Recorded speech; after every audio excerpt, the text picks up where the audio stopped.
第13講喺呢一度，我想講下勇德啊，另一個德行啦。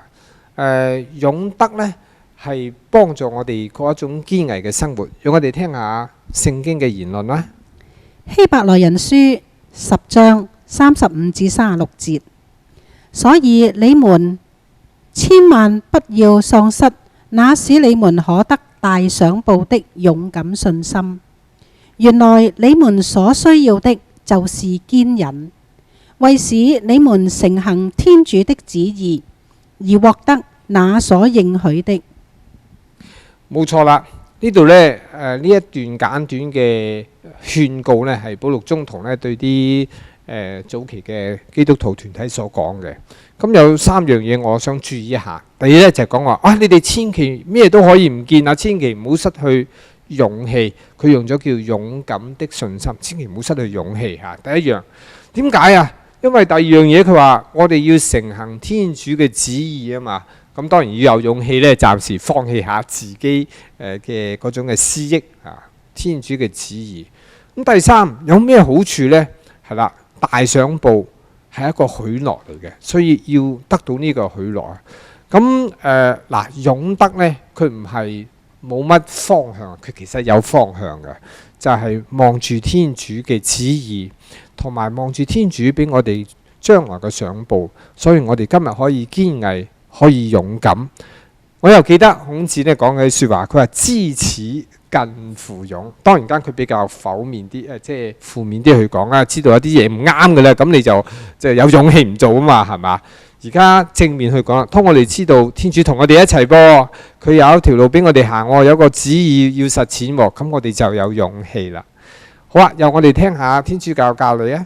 教理嘅108條係咁講：勇德是倫理的德行，它確保人在困難中有毅力，在追求善時有恆心。勇德堅定人的主意，在倫理生活中力拒誘惑，克服困難。係啦，勇德使我哋堅定我哋嘅一種嘅主意，即係我哋所諗嘅嗰個意念同埋我哋嘅意志，克服困難啊！我記得呢，慈幼會呢喺波蘭地方嗰度呢，佢哋有一個好好嘅青年中心啊。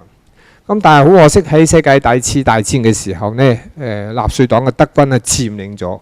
咁啊，將呢個青年中心改變為一個佢哋德軍嘅一個即係情報站咁樣，有啲軍隊駐入嚟。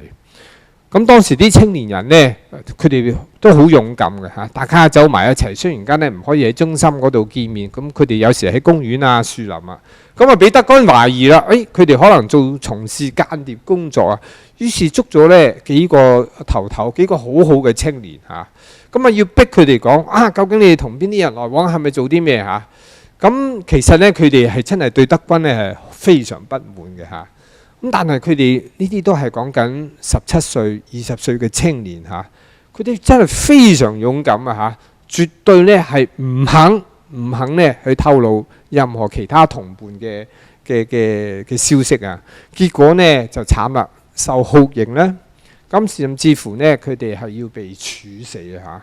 但係睇下佢哋面對死亡呢，我就覺得呢度真係勇者無懼啊！